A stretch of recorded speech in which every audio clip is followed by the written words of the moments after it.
Hello, and welcome to the CDO Magazine interview series. I'm Kellie De Leon from Treasure Data, and we are partnering with CDO Magazine, MIT-CDOIQ, and the International Society of Chief Data Officers in a series of interviews.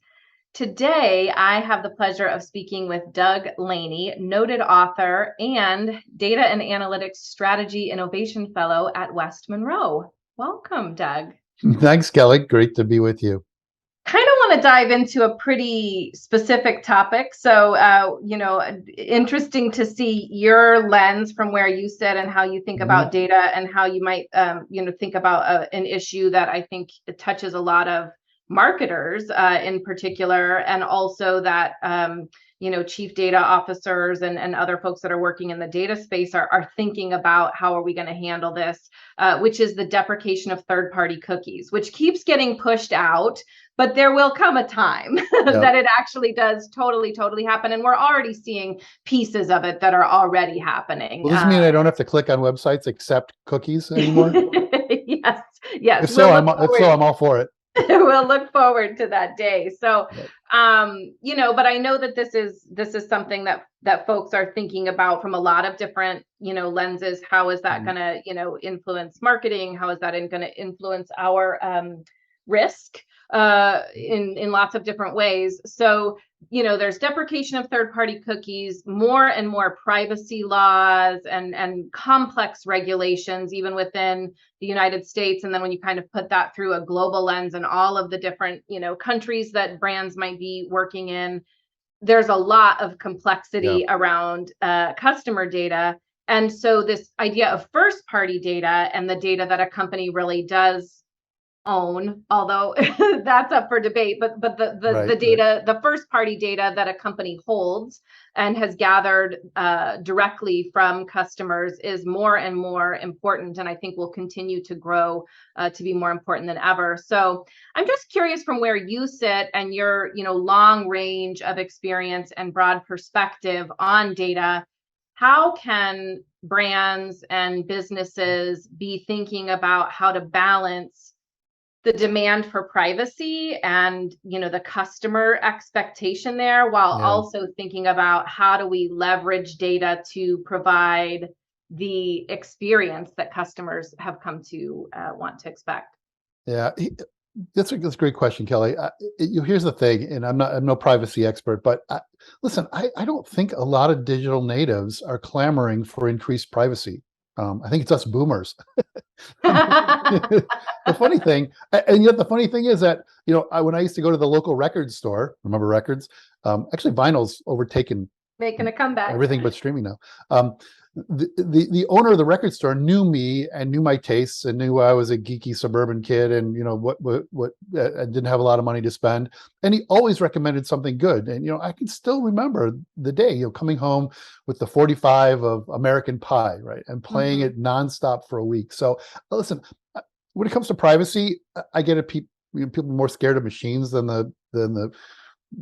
even the creepy store owner at the record store. But listen, I think the privacy focus needs to be on transparency, right? Okay, what data is collected and how are we using it? That's great. And then there ought to be an equilibrium of benefits to each party. If you can't achieve, you talk about balance, right, Kellie, right? If you can't achieve an equilibrium of benefits to you and to those from whom you're collecting data, then you've got a real problem. And that's really and of course we need to be concerned with the protection of minors as well. But that's kind of really all I have to say on the topic. I just don't have an answer. The study that I referenced that's coming out that we just did as well. It ties to one of the points that you made. It's like, who really wants privacy, or what is the definition of that? I think all age groups, as consumers, our expectations around personalization and relevance to us continue to go up. We expect the right product recommendations, as you mentioned, about going into a record store. We want all of those accurate recommendations. We want you to know our interactions with your brand and all of that. But our study also found that most of us give fake email addresses or bad data a lot of times when we're engaging with brands. And I think that's where the balance lies, and ties to the comment that you made, that when brands and customers can find this equilibrium between value that the customer feels like the value they'll get for sharing Right. accurate data about themselves, and then the company is going to keep their word on that and act with Yeah. transparency and respect and protect the Right. consumer's data. When that For sure. value exchange is working well, that's when loyalty and true personalization can come together. And I think that should be the goal of where we all want to get, both as Yeah. consumers and as folks that operate with inside businesses, both sides of the Right. coin. That's what Right. would be my hope. Yeah. I can't remember the last time I gave out a legitimate phone number or birth date to anyone that didn't legally require Needed. it. Yep. I feel you. And you're the data guy. So how data can be used well, but you also Mhm. know how it can be used Yep. for ill. And you also know the pain of dirty data or incomplete data. So if those of us who are either marketers or data people aren't giving accurate data, Right. what can we expect from And them then I from feel most bad for folks? whoever's phone number they're actually calling. Exactly. Is I it do have a little bit of guilt there. 857 or what's Jenny? 867-5309 is 867-5309. Jenny. Exactly. Right. Exactly. Well, let's see one last one here, and then we'll wrap up. Just You wanted to ask about personalized marketing and Oh, messaging to that's the right. Yeah, customers, I right? did. Yeah. Right. Yeah. So listen, I think to me, there's a lot of work that needs to be done in understanding a customer journey and reaching out to them at the right times, not just understanding who they are today. So for example, we moved recently, and when you put your house on the market, it goes into the MLS database here in the States. And so basically it's public record. And, our own bank somehow didn't know we were moving. I mean, what a missed opportunity to offer us a mortgage, a HELOC, can we help arrange to move the stuff in your safe deposit box? Can we print you new checks? Can we introduce you to your new branch? What a terrible missed opportunity by one of the largest banks in the world. And yet all these other fly-by-night mortgage companies and moving box companies and painters and landscapers all come out of the woodwork to send you, flyers. Mhm. So I think, that I was thinking, how stupid simple would it be for the bank to like hire a high school programmer, give him or her a can of Red Bull and say, listen, match our customer database to the MLS listings and tell us who's moving so we can reach out to them. I mean, you want to understand the customer journey in those important points. And another one is like when my son came of age, driving age and college age, crickets from our insurer, who should have been offering us auto insurance and renter's insurance and known when to take him on and off our policy during winter and summer breaks. None of that. Didn't reach out to us at all. And then I met with the CIO of a stodgy wood-paneled, bank in the Northeast, and he brought me in to advise on their customer data strategy. He says, listen, we're losing customers. I said, well, why are you losing customers? He says, well, they're dying. I'm like, okay. I mean, I'm not trying to Like, laugh about people dying, but so okay. So the next questions I kind of knew the answers to, but I wanted to hear him say it. I said, well, what are these customers doing with their wealth when they die? He said, well, their children, are inheriting it. I said, well, what have you done to develop relationships with their children? Said, nothing. Like, why isn't the board, like rolling heads at that point?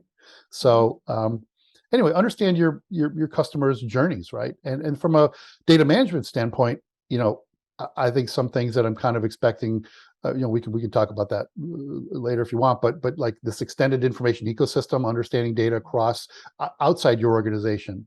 The stakeholders for a CDO aren't just marketing and sales and support and finance and HR and legal. They're your customers, your partners, and your suppliers as well.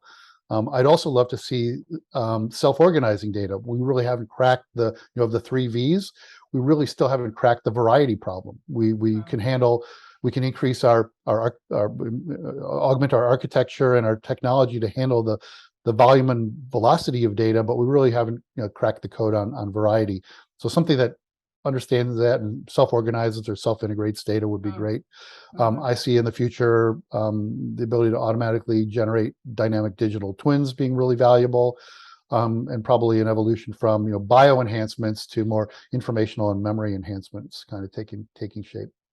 Wow, lots of exciting vision and future in your roadmap, and I totally appreciate your perspective on the personalization aspect, and even just some of the like facepalm moments of, you know, big businesses that we would expect to have it under control. But I Right. think sometimes we have high expectations of enterprise companies, but they can also be a little bit like turning the Titanic, and can be at risk from newer companies and smaller companies that kind of started in a digital first mentality. And I think, you know, consumers now, they expect to set the customer journey a little bit more, rather than being shown this is the road that you will be on, or we will market to you or message to you when we, the Yeah. business, wants.